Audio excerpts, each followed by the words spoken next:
small tidbit, and that is the Dragon. Take a look at how the win percentages shape up. Druid just struggled as a whole, but that's because it's a combined effort from J Druid and Aggro Druid, clocking at 40% win rate today if you take out the 0-3 Paladin performance from Hoy earlier. Outside of that, we also have to see how the specific matchups line up too. We have Tempo Rogue versus J Druid. This is a matchup that should favor Rogue on paper, and I do wonder how this Lich King tech will influence that matchup, if anything at all. Tom probably is going to look for better early game play because Lich King is very late game centered. Yeah, Lich King is a powerful tool in this kind of matchup. We saw Samuel Sao have a lot of success with his Lich King in his previous match, where he was able to just consolidate power a number of large minions and generate value from that Lich King. And the 8/8 body is very difficult for Druid to remove once it hits the board. Battlespine Slayer is a much better pickup here for Tom. Now, over on Docpwn's side, I feel like Doc's draws with Druid have been very removal-centric. It always feels like he has early game removal, but no ramp. And he is always kind of barely struggling, as he does have a little bit more of the traditional Jade Druid build with Jade Spirits. Doesn't have some of that new tech that we saw with the Oaken Summons and the Ironwood Golem. Yeah, that decision will likely hurt him in this matchup, where you'd much rather have the additional armor gain as well as the additional taunt minions. It does make your deck a bit more powerful against control decks, and can certainly help in the mirror match where your Jades can just get bigger than your opponents. Right. So perhaps against, any kind of late game, like mage decks, for example, that might come into play, but that's not the group that they're facing. All the mage control stuff and all the other interesting shenanigans are happening tomorrow for Group C and D outside of that. But, I mean, Tom, he's got the one, he's going to be having a much easier time facing against a J Druid has a lot less defenses like that. He picks up the Firefly turn one here, and he's kind of weighing his options on how aggressive he wants to be from the get-go, or if he wants to just kind of take his time and play it slow here. It does choose to go with the Firefly here, wants to hold on to South Sea Deckhand for potential charge damage later. I think part of his thought process there was he could play the South Sea Deckhand on turn one, coin out Captain on two, and really get the pressure on to prevent Docpwn from being able to put up much defense. Here, though, by playing the Firefly, he makes this Wrath from Docpwn pretty awkward because he certainly doesn't want to expend a full value Wrath on the Firefly, and cycling it doesn't actually even remove the body. Yep, at the same time, looks like he doesn't have any other good play for turn three. And I think what matters more than maybe removing this Firefly is having an actual play. So I'm in favor of drawing in this position. Yeah, go ahead and cycle that Wrath, try and find himself some ramp or just more defensive tools. And Tom's just going to take it slow. He wants to dagger up here and give himself the ability to not run any additional minions out just yet. And that the cycle did find Docpwn a Wild Growth. Obviously, preferred to have cast it last turn, but accelerating his mana is still important.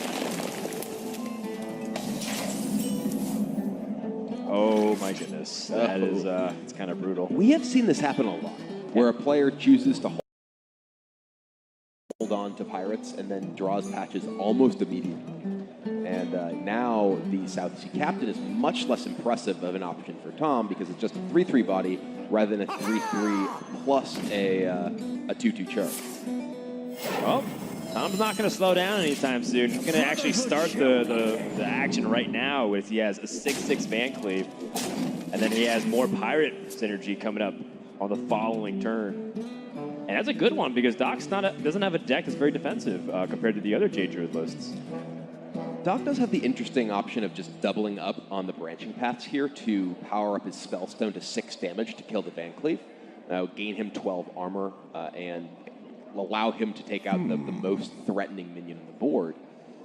Does end up not using that resource to dig for more cards, but I think in this matchup he mostly just wants to survive, so I don't think he feels too badly about using it that way.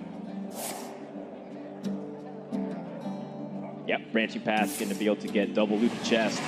And, with Spreading Plague and Aya, that should give Docpwn some pretty good firepower going into Ultimate Infestation. One of the big questions is how safe can you get to that point? Because Rogues will play around the Ultimate Infestation. Ooh, another deckhand for Tom. So the captain plus Very one nice. of these charging pirates represents quite a bit of damage. But as you mentioned, it does go wide in the board and leaves him in a position where Spreading Plague is a very good defensive tool.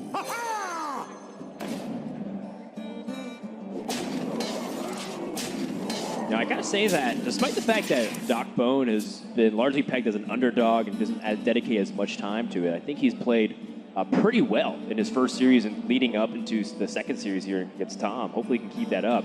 And we got a chance to sit down and talk with Doc about his preparation for Worlds. So I prepare for Worlds by putting a lot more hours than I usually do. So I've been practicing quite a lot.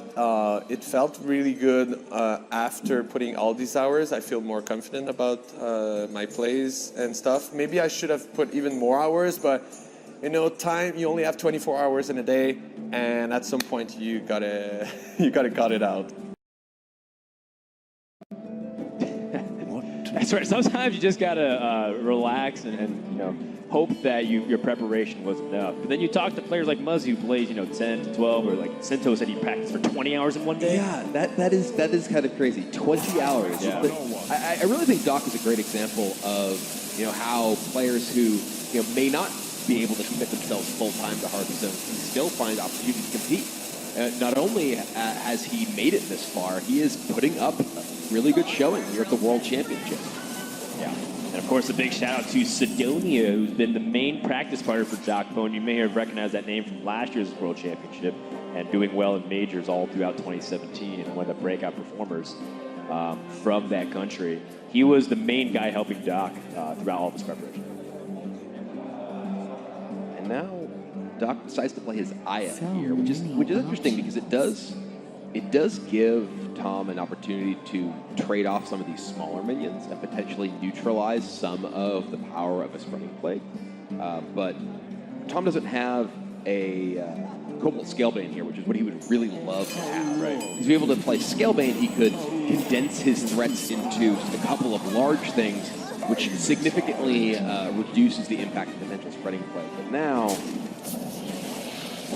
we're going to see the Spreading Plague likely come down next turn and make a lot of Scarabs to dull this offense from Tom. Yeah, Tom does have the Vile Spine to help chew through a big target or maybe even one of those Scarabs. But I mean, Doc's just going to gain 25 health from the Spreading Plague.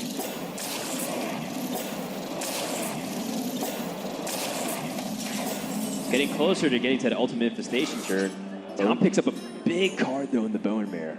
Yeah, Bone Mare is one of the real power cards in Rogue against Jade Druid because you're able to just centralize so much of your threatened individual minions, and because the Druid relies on damage-based removal, those big buffed minions can be difficult for them to deal with if they come down before the Druid is really able to get going with infestation.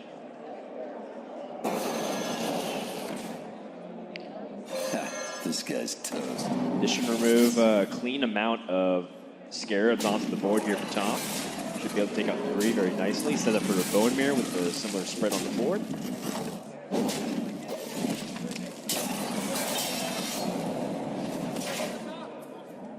We don't really talk about branching paths used for +1 attack Kibler very often, but in this scenario, it's actually looking not too bad if you want to snipe out those Serenite Chain Gangs on board. Yeah, I love the use of branching paths that way.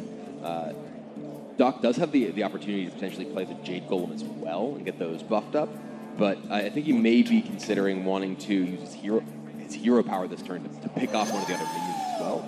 He does decide to go with the Jade Spear here, and yeah, he's going to have a relatively threatening wide board here. He just goes for the +1 attack. Going to pick up 1 card. His hand is a little bit awkward. The double infestation could put him in a little bit of a rough spot. Here's the Cobalt Scalebane Tom wished he had a couple of turns ago. And now, he doesn't have necessarily great trades here into the big board that Doc has built.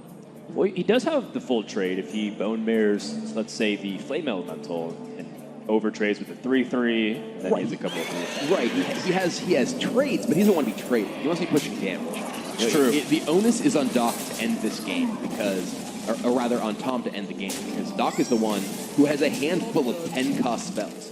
If Doc gets a lot of time to continue deploying these without taking too much damage, that is a huge draw for Doc here. The Wrath able to take out the buffed Flame Elemental. Hero Power able to take down the SI Agent as well. That has put Doc in a very solid position, getting into the 10-minute turns that he's going to have very shortly. Right. With a pretty sizable amount of health to work with. And no second minion play here available for Tom. Quarter Creeper is very expensive.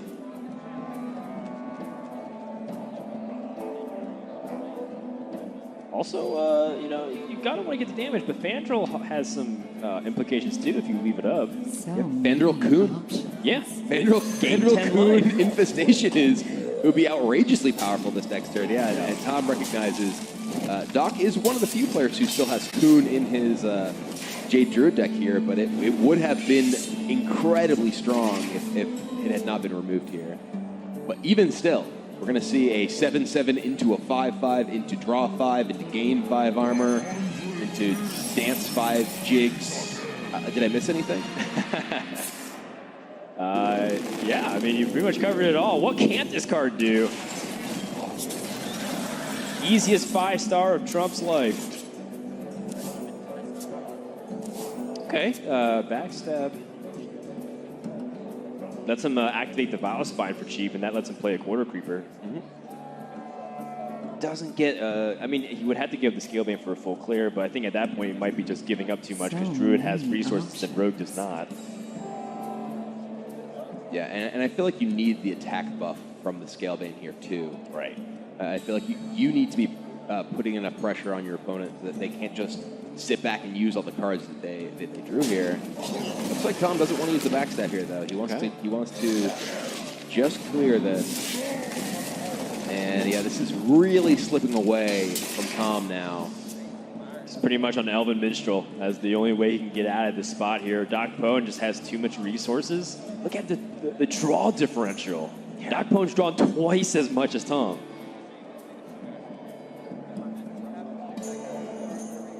Now, just a lot of options available to Doc. He has the Jade Idol, Jade Behemoth, Furion. Right. Just almost doesn't really matter as long as he sets up some kind of defense and makes sure Rogue can't come back. What is one way they could lose? Perhaps if he gets careless and lets another Bone Mirror drop where the Lich King goes unanswered. I was going to say, Lich King is probably the scariest thing that could come down for Tom here. I mean, I could even see Doc just Malfurion and getting Poisonous Spiders. Because those would leave Tom in a position where he needs to deal with those. A big buff, another Bone Mirror wouldn't be that scary. Yeah, plus his Jades are very reasonable, right? So he just summons a 4/4 Jade, and it's like, that's pretty powerful as well. Yeah, Poisonous Spiders it is. Armoring up, it's up to 33 here. Okay, can magic happen again? What's in the box, Swashbuckler? Stole a Keeper of the Grove. Okay. That's just down the Poisonous Spiders. That plus the backstab does take care of the spiders. Hey. Kind of like the SI7 effect, just to be able to clear the board. Tom going to take a value trade and try to squeeze out as much value, but now he's shut off from any combo draw, which means it's going to be his big heavy hitters. He's no longer the Elven Minstrel top deck he's hoping for. And now Docpwn can just either Spreading Plague or Jade Behemoth plus swipe here. Devastating. And this clears off pretty much everything, leaving just that Keeper of the Grove. Yeah, Tom needs back-to-back big draws here. Looking at Bone Mirror or Lich King. Lich King. All right. That is something. And that was the best draw in Tom's deck. And I'm thinking he's got to come up huge here with Frost Mortar or something else equivalent. I think that's probably the only card here that can really bail him out.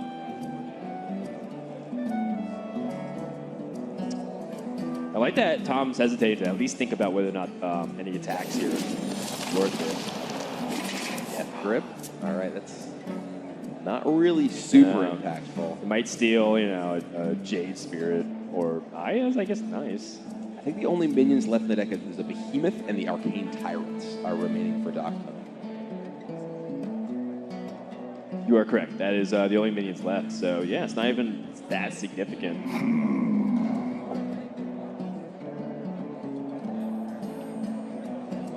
Docpwn has, I mean, he could use his Ultimate Infestation and send some Scarabs in to kill the Lich King. He will burn cards if he does that. And I believe he has one Jade Idol left in his deck, so he would be in a sort of awkward position if he didn't draw it. Right. If he did burn it, that maybe there's some world in which he actually gets fatigued out. Though that's still pretty unlikely given that he has multiple Jade generators in his hand. Looks like he's just going to go wide on the board. Yeah, I mean, Jade Blossom just summoning a 6/6 is good enough. Oh, man, back-to-back big draws here for Tom. Was it too little too late? Might as well Death Grip. What you got? Does take the Behemoth. I think that's the better one. It is, certainly. Yeah. And it, not only because it's somewhat more impactful for Tom himself, but it does potentially deny that from Docpwn in terms of having access to additional taunts. Doom Pact? Well, if Docpwn did somehow burn his Jade Idol, Right. that would potentially be able to win the game. Well, I don't think that is possible because he has free Arcane Tyrants. But right now he cannot burn his Jade Idol. Right. Because of those Arcane Tyrants, the fact that his hand is not going to overdraw. Yeah, he's just going to draw the rest of his deck. Yes. He will fatigue for some damage, but dropping those Arcane Tyrants here means that he can just clear the board, have a huge board himself, and go into Jade Idol Recursion with his Nourish next turn. Yes. However, there is an instance where Doc could overextend because he does need to shuffle the Jade Idol. So if he's not able, oh man, I mean, if he's not able to actually set up any kind of board presence, oh, he has the Jade Behemoth though, so he can actually summon 2 Jades with the Behemoth itself. So I think he's still good.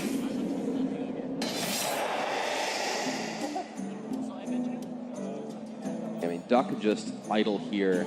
Idle Hero Power, Spellstone, kill your guy. Clears the board. Makes a 7/7 and a 3/6 taunt. Yeah. Even getting his entire board wiped is not going to be enough here.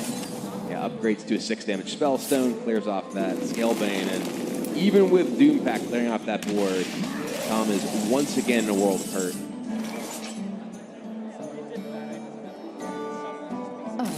Yeah. Not going to be enough there, and Docpwn takes the first game. He's on a rampage.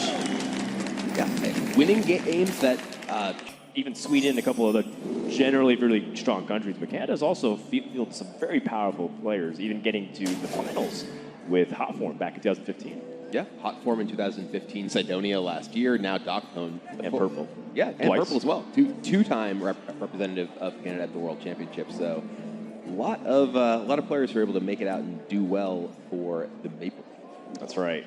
And looks like he's going to continue that streak going into Priest versus Rogue. Things are looking good. And the big thing is whether or not you can win those unfavorable matchups. Docpwn able to get a huge win with the Druid over the Rogue. Now looks to try to shut down Rogue again. Thinking about over his mulligans with some of these early game cards. Even though it's tempting to look at this early low curve here, Kibler, what cards are we actually looking to keep? I think that with the Dragon version in particular, you're mostly looking to defend yourself against the early aggression. I think the low curve is fairly attractive here. Specifically, Duskbreaker or Nether Spite Historian trying to find Duskbreaker gives you so much protection against the early game from the Rogue. And we see that Nether Spite Historian is a card that Docpwn picks up immediately after the mulligan, despite keeping so much of his hand. Yeah, and in the meantime, Tom picks up the patches, of course, and that's definitely not what he wants to see, but we have a lot of game left. You know, I've seen Rogue recover from it when they're able to play a slower game. Like, interestingly enough, like, because it's a slower game, it allows them to have bigger swings with more higher value cards, as long as their opponents don't pressure them too much. One of the big problems with Tom's hand is that so many of the cards in his hand care a lot about early game pressure. The Corridor Creeper really wants early game minions to trade. the Cobalt Scalebane really wants to have minions alongside it in order to have something to buff. Leroy Jenkins really wants you to have minions to have gotten their damage in so that the burst from Leroy is really relevant. So all of these make the fact that Tom is missing that early game pressure sort of compound in terms of the impact of that 4-drop. Meanwhile, Doc picks up another late game dragon there, and while it might not seem too imposing, Sleepy Dragon is definitely a card that if you're ignoring and you're not even accounting for it, can add a huge roadblock if you don't have the Biospine Slayer. I've ran into a couple Sleepy Dragons randomly on ladder, and it's provided quite the nuisance to me before. I was hoping he'd take Temperus there, just because he can. It's such a great highlight reel card. Yeah, but if he's a man of the people, he would take Temperus. But if he's a man that wants to guarantee double up on money and a spot in the quarterfinals, I'm taking Sleepy Dragon every time. I think a big taunt is probably better than a chance to just die instantly. A Bone Mare picked up for Tom here, and this is really not what he's looking for. He has a fistful of the high end of his deck. So many of the most expensive cards in this deck. And just going to dagger the face once again. This is absolutely not the position the Rogue wants to be in. Yeah, this is looking more like the old Miracle Rogue days where you had nothing to play for a long time and try to go for big power swings on the board. And now Tom even picks up the Shadow of Death. Gives him an answer to a Scalebane that can come down next turn. That's right. Swashbuckler. Could toss that in there as well. Yeah, absolutely. More resource generation, just an additional minion that Tom may have to deal with. Finds Zero, which is even more resource generation. It's just a lot of what this priest deck wants to do.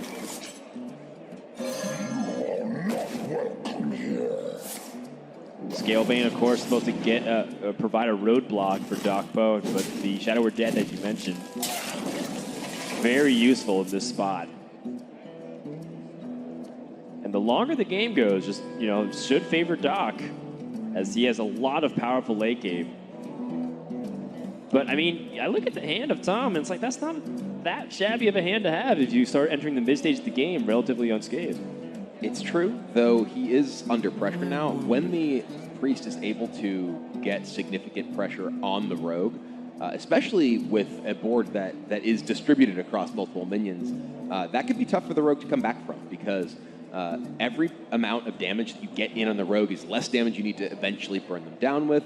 And also the rogue just doesn't answer wide boards very well. They're great at dealing with individual big minions, but not so good at dealing with a board of 4 minions spread across like this.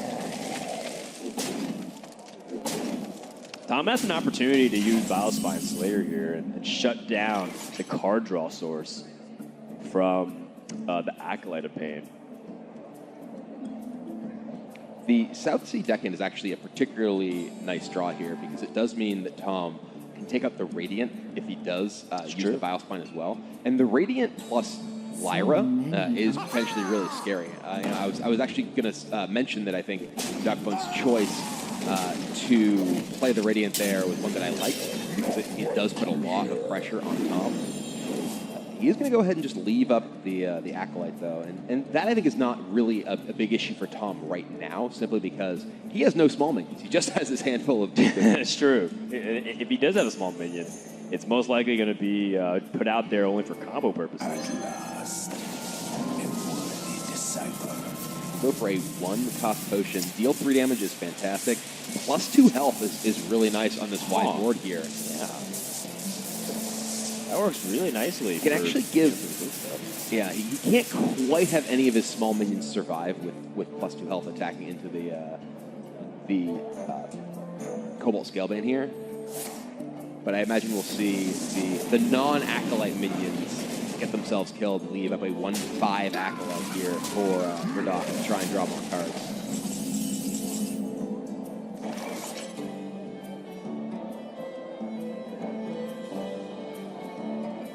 Well, I mean, if you didn't want to Biospine before, it's very tempting now to Biospine a 1/5 Acolyte Pain, deny the draw from your opponent. But now, how do you get past the huge dragons that are coming up soon? You do still have Bone Mare. You know, a coin Primordial Drake here attacking into the Quarter Creeper removes pretty much the entire board, just leaves the Vilespine Slayer that cannot get through the 8 health of the Drake. It's also just a Potion of Madness, right? That can do very similar impact on this board, though obviously not leave the big body behind.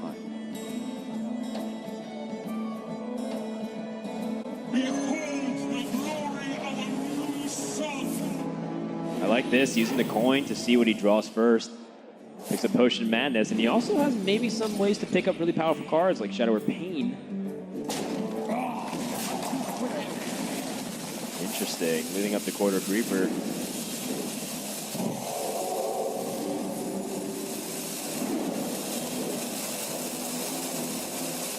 Yes, Doc really values the power of his board. All right, Psychic Scream there's actually pretty huge. It means that even if Tom is able to assemble a big board, like, for instance, Patches plus Bone Mare allows him to clear up everything and keep the minions up, but Psychic Scream just answers that.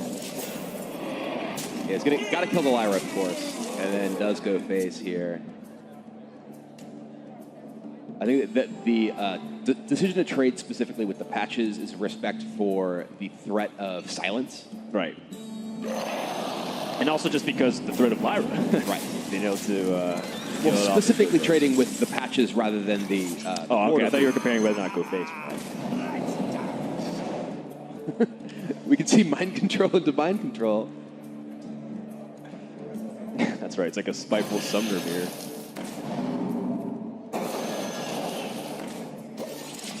Tom's kind of floundering here. Docpwn's got plenty of options. And he still has that Sleepy Dragon. Right. Couldn't deal with the 4-8. Can you deal with the 4-12? And then if it gets Mind Control, just Mind Controls it back. Yeah. I mean, I think Doc's got everything he needs. I mean, Tom, once again, will have to hope that he has Lich King or another Bone Mirror to bail him out. Even then, it's probably not enough. There's just so many resources here for Priest.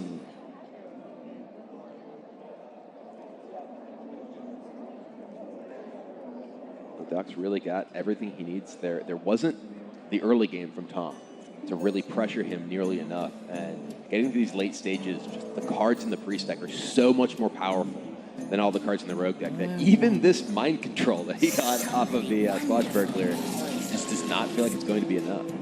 So add insult to injury, he's got even more removal picked up here. From Zeril, Poison Mind, this has been complete domination over the rest of his group so far. Docpwn is crushing Tom.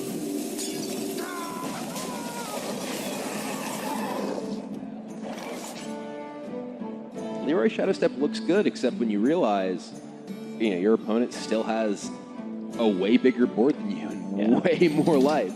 Yeah, I mean, if Doc was at 13, I mean, that is the lethal he needs right now, but it's just too far away. You get enough board presence early on, you kind of mentioned that. And that's usually what you're looking for at this stage. Rogue can probably get over the edge just barely if they're able to, get some momentum and tempo. Mind control.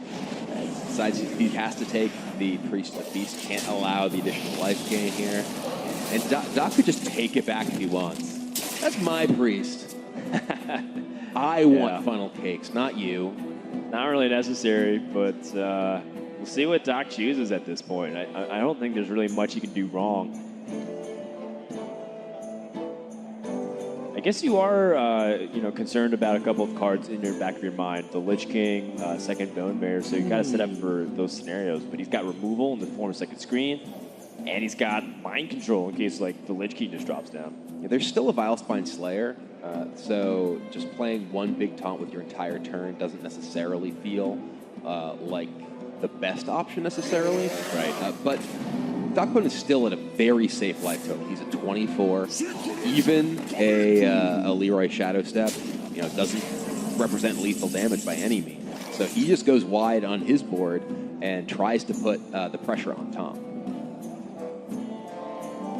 Let's see. So if Tom Leroy's and Shadowstep's back, he still has the opportunity to draw Bone Mirror, and that would be an extra 10 damage for the following turn. 11 with the dagger. Many options. And he's able to do 10 damage this turn. Huh, that's still pretty scary, but pretty far off still, because Priest can heal itself. Interestingly, the Priest of the Feast is pretty good for Tom because he's gaining life now off of these spells too. So he's getting himself out of the potential threat range from Docpwn. Right.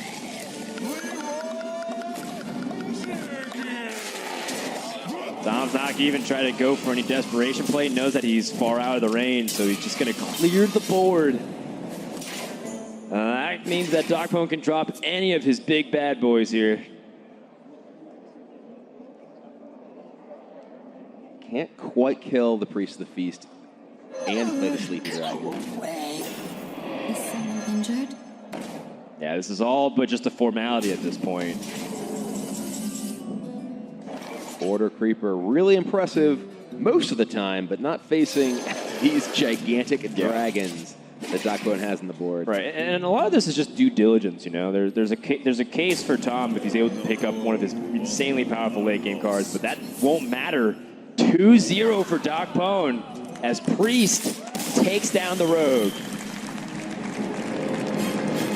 That is a matchup we've seen go both ways so far over the course of this event. That is a really, really strong draw already from Docpwn. Quarter Creep to go with it. And the South Sea Captain. So, that is... Wow. If you were to construct a hand, yeah. If you were allowed to pick the 4 cards in your opening hand as a Tempo Rogue against Jade Druid, that might be the 4-card opening hand you pick. Yeah, we have a big Docpwn fan, or maybe a Prince Kelsa fan in the audience as he cheered really loudly off of the South Sea Captain and Prince Kelsa synergy there. That is quite the fearsome start. And Tom's got not a bad opening himself. He's got double Wild Growth, which he keeps to try and ramp into powerful things. Or perhaps it's a more ramp. What? All the mana in the world and nothing to do with it. Yeah. It's cool if you have 10 mana crystals, but you still have to answer, you know, a wall of early game tempo. Now, here's the thing, though. Docpwn can continue to come up empty. You know, we have seen Shadow Steps on Keleseth early on, but then Rogue draws things like Backstab or very late game minions that they can't play for 3 turns, 4 turns, and then end up whiffing for a while, giving their opponents a chance to come back. And that does make the Backstab draw immediately for Docpwn here actually pretty good for him. Right. Because it means that he has fewer air cards that he can draw in the next couple of draws here. I think he's debating whether he actually wants to coin out Keleseth here, which I think is a little bit unusual, particularly given the fact that he has no other 2 to follow it up with, or even double 1 or anything to follow it up with. Right. If, for instance, he had a pirate in his hand, you know, coining out Keleseth, or a pirate and a Firefly. Maybe he wants to coin out Keleseth and then Shadow Step it and get going. And speaking of ramp, there's a Nourish for Tom. So if he wants to ramp even more, he has that option. Oh my gosh. Okay, well. So now Docpwn has to only dodge the 1 in 24 patches draw. And he will be, it'll be smooth sailing. Jade Blossom, Jade Idol here does give Tom a, pretty reasonable board. Ramps him quite a bit. Docpwn does not draw patches. Whew. That's a 10-10 Lich King. And that's going to be a very large patches. Yeah, patches is a 4/4. And if I'm Docpwn, I'm even thinking about tossing in the Backstab as well, so I can use my pressure to go face and keep my board presence as high as possible. But I am going into 6 mana, which is something you want to consider as well. Trading off the Keleseth isn't exactly a bad idea if you're trying to play around Spreading Plague, but at the same time, I kind of want to just pressure my opponent.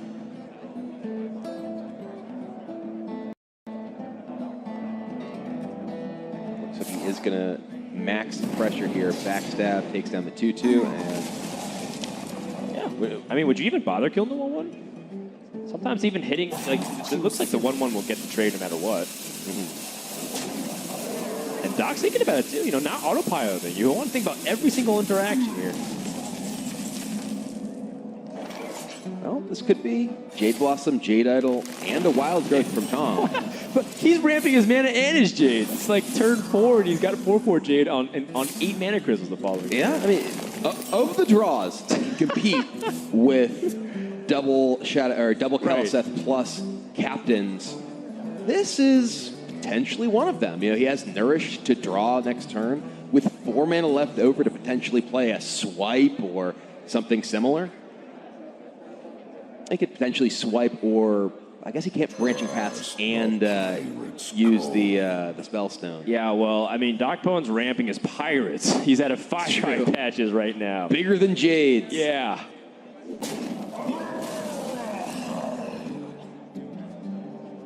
Quarter Creeper can actually be coined out. I think 2 minions would be reduced, so you can coin it. But I guess there's power in being able to not only push damage, but save the coin from the Lich King.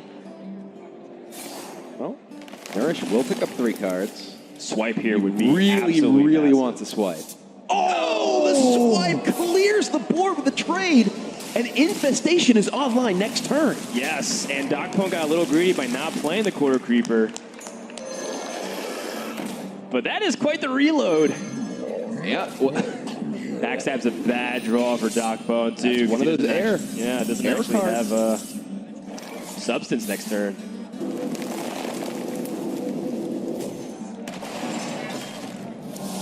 Spellstone gets upgraded. my Skyrim goodness. comes down. Don't write Tom off just yet. Not at all. And Docpwn's best play here is a Swashbuckler. He's going to hope for substance. I mean, you can Wild Growth out that Lich King. And keep the on to your coin. coin. I mean, keeping the coin might have some value, too. It could. Coin is actually quite a valuable card to enable combos quite easily. Right. In particular, if you pick up an Elven Minstrel, it allows you to coin up the Minstrel and have more mana to play the follow-up minions you draw. Yes. I wonder. And it's so much so that we've seen some Temple Rogue squeezing counterfeit coin in through the current versions of builds. It kind of made its way a little bit in at the end of last year before the expansion, but some rogues really love it.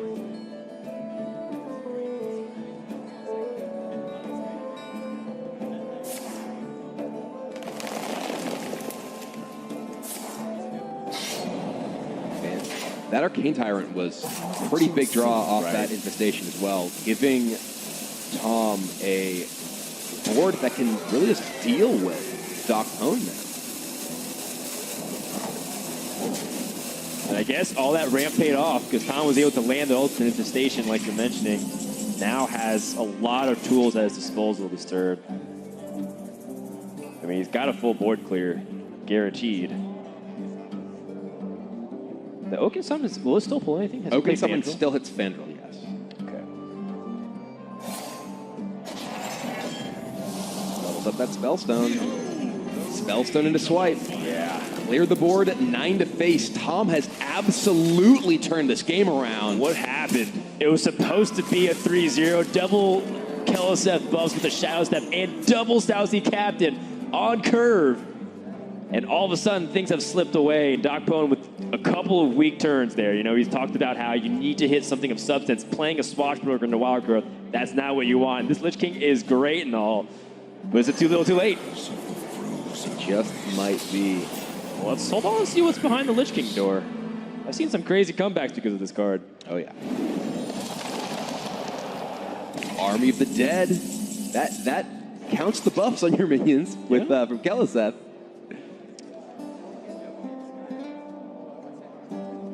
Is it a time that we use Branching Paths for a plus attack here? I think you might want to. You might want to Branching Paths, Jade Behemoth into Branching Paths to kill the Lich King here and push damage.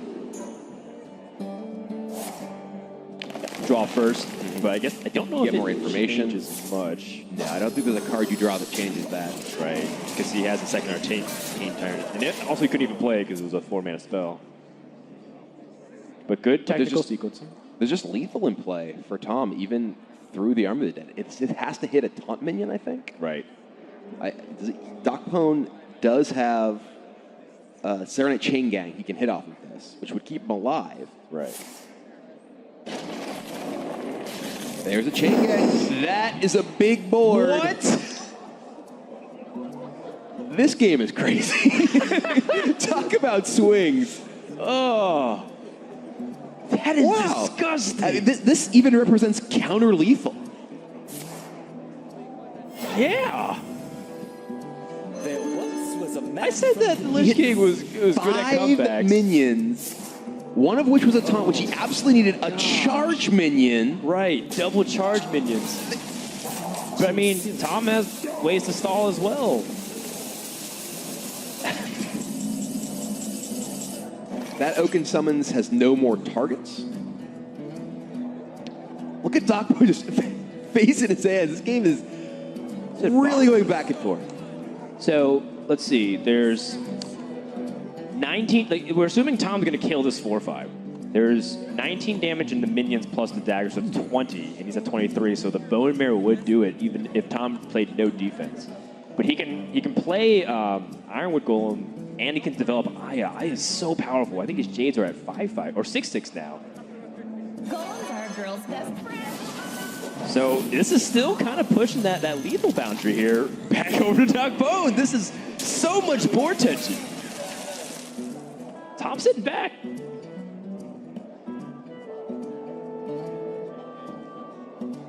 Yeah, the Chain Gang into Vile Spine does not push enough damage to actually end the game.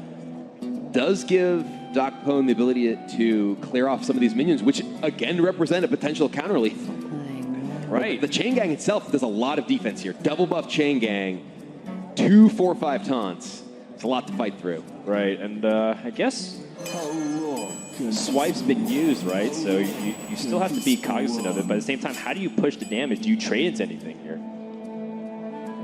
I think the Vile Spine in the 6/6 takes off enough damage with the 2 taunt minions to allow you to attack into the Ironwood Golem and then just push damage to try to just have lethal next turn.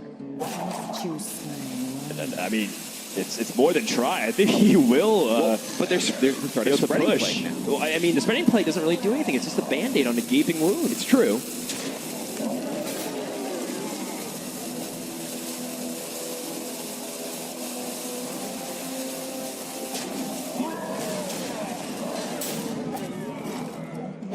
Doc gets the last little bit of damage. What can Tom draw on this spot?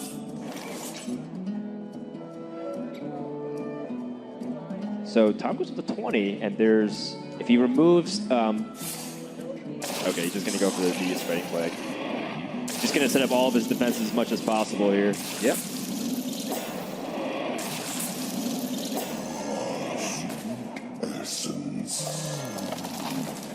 A lot of taunts.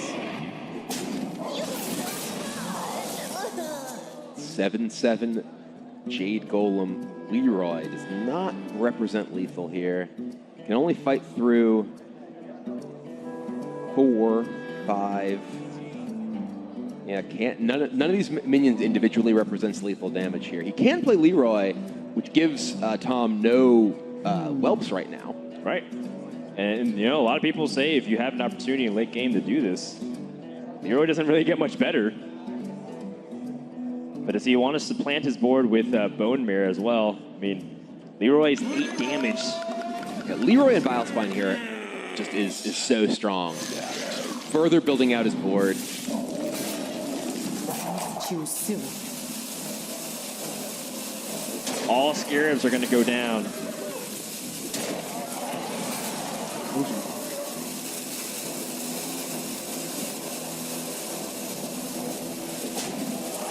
Just so many minions. This army of the dead for Docpwn, in fact, did build him an army.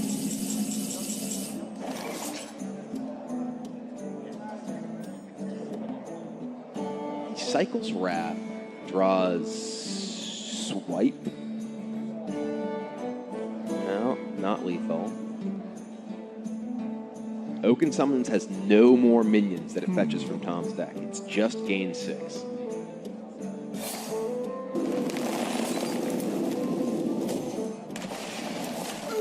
Spreading Plague number 2. Oh my goodness! That second plague will give him enough breathing room. Are you serious? But does he have enough weight? Does he have enough damage to get past Docpwn's Bone Bear? Because the Bone Bear's going to lock things too.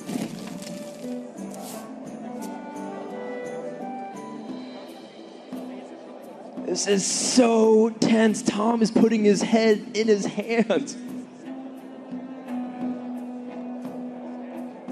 There's 14 damage that Doc can push right now. If he bone mares his Leroy, attacks the other 4 minions, he cannot deal lethal damage to Tom. Yeah, if there was any way to squeeze in a little bit more damage.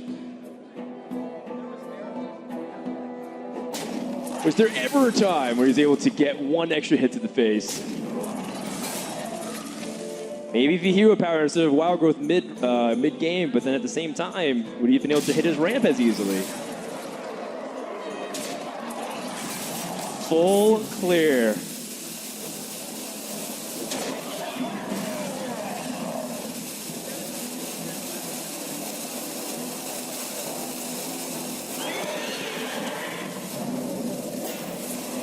One damage off lethal. Tom has Infestation, does 5. Docpwn is at 6.